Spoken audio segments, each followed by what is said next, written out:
आज हम बात करने लगे हैं ऐसे 5 हेल्थ सप्लीमेंट्स और उनके पेयर्स की कि जो एक साथ नहीं लेने चाहिए। हम हमेशा ये कहते हैं कि विटामिन्स लें, लेकिन विटामिन्स की कौन सी कॉम्बिनेशन आपके लिए नुकसानदेह है, आज हम आपको ये बताने लगे हैं। बिस्मिल्लाहिर्रहमानिर्रहीम, अस्सलाम वालेकुम। मैं हूँ डॉक्टर सबा एक बार फिर आपके साथ। तो आज हम बात करने लगे हैं कि कौन सा विटामिन किस हेल्थ सप्लीमेंट के साथ आपने नहीं लेना। ये दो कॉम्बिनेशंस आपकी सेहत को मज़ीद ख़राब करेंगी और आपको हेल्थ बेनिफिट्स नहीं मिलेंगे। तो सबसे पहले बात करते हैं कैल्शियम और आयरन की। कैल्शियम और आयरन को एक साथ नहीं लेना चाहिए। कैल्शियम आयरन की एब्जॉर्प्शन को कम करता है और वो लोग जो आयरन डेफिशिएंसी अनीमिया के लिए प्रोन होते हैं उनमें अनीमिया के चांसेस जो हैं वो बढ़ जाते हैं। तो दोनों की ड्यूरेशन में कम से कम भी 2 घंटे का वक्फा होना चाहिए, या फिर एक को सुबह एडजस्ट करें, एक को शाम में एडजस्ट करें। दूसरी चीज़ जो दूसरा पेयर जो आते हैं कैल्शियम और मैग्नीशियम की, जो हमारा सेकंड हेल्थ पेयर है, और दोनों ही सेहत के लिए बहुत अच्छे हैं। लेकिन कैल्शियम मैग्नीशियम के साथ compete करता है इंटेस्टाइन में एब्जॉर्प्शन के लिए। तो जब एक की एब्जॉर्प्शन जो है वो बेहतर होती है, दूसरे की एब्जॉर्प्शन नहीं होती, तो फिर आपको क्या होता है, आप में एक एंजाइटी के सिम्टम्स आते हैं, नर्व डैमेज के सिम्टम्स आना शुरू हो जाते हैं, मसल क्रैम्प्स शुरू हो जाते हैं, इंसोम्निया स्टार्ट हो जाता है। तो दोनों सप्लीमेंट्स में कम से कम अगर आपकी दोनों की ड्यूरेशन है तो आपने 2 घंटे से 3 घंटे का वक्फा देना है, या आइडियल जो सबसे अच्छी सिचुएशन है वो ये कि कैल्शियम को आप ब्रेकफास्ट में एडजस्ट करें और मैग्नीशियम को नाइट टाइम में एडजस्ट करें, ताकि आपके मसल्स भी रिलैक्स रहेंगे, नींद का मसला भी हल होगा और आप एक पीसफुल स्लीप सो सकेंगे। ठीक है, पेयर जो हमारा आता है वो आता है zinc and copper.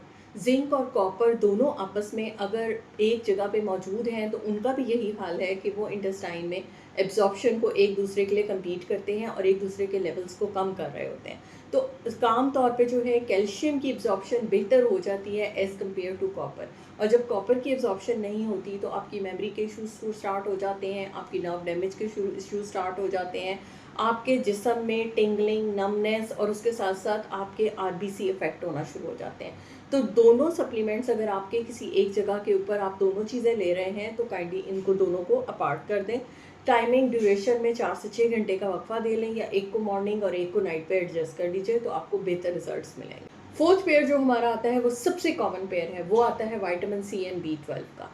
Vitamin C B 12 को स्टमक में ही तोड़ देता है, जिसकी वजह से बी 12 की जो एब्जॉर्प्शन है वो बहुत कम हो जाती है, रिड्यूस हो जाती है, जिससे क्या होता है, मैक्रोसिटिक अनीमिया की तरफ आप जो है वो प्रोन हो जाते हैं, यानी कि आपका एमसीवी बढ़ जाता है, अनीमिया हो जाता है, उसके साथ आपके होंठ, कॉर्नर्स और माउथ जो हैं यहाँ से वो छिलना शुरू हो जाते हैं, यहाँ ज़ख़म बनना शुरू हो जाते हैं, उसके साथ आपका जिस्म में खून की कमी हो जाती है, नर्व डैमेज शुरू हो जाता है। ये सब चीज़ें बी 12 की डेफिशिएंसी से आती हैं। ग्लाइसेमिक कंट्रोल ख़राब हो जाता है। तो अगर आप ये दोनों चीज़ें किसी एक सप्लीमेंट में एक ही टाइम के ऊपर ले रहे हैं तो उसमें भी यही रूल है कि आपने दोनों को एक साथ नहीं लेना, दोनों में कम से कम 6 से 8 घंटे का वक्फा होना चाहिए।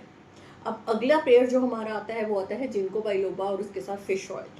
दोनों जब आप एक साथ लेंगे तो ये दोनों ब्लड थिनर्स हैं, यानी कि एक आपका जो है जिस्म में इम्यूनिटी तो बूस्ट करते हैं, याददाश्त को बेहतर करते हैं दोनों, लेकिन उसके साथ साथ क्या होता है कि ये दोनों ब्लड थिनर्स हैं। तो अगर आप ऑलरेडी खुदा ना खास्ता किसी एंटी प्लेटलेट्स के ऊपर हैं और उसके साथ आप ये दोनों मेडिसिन भी एक साथ लेते हैं, तो आप में ब्लीडिंग डायथीसिस जो है बढ़ जाती है, यानी खून रिसने के चांसेस जो हैं वो बढ़ जाते हैं।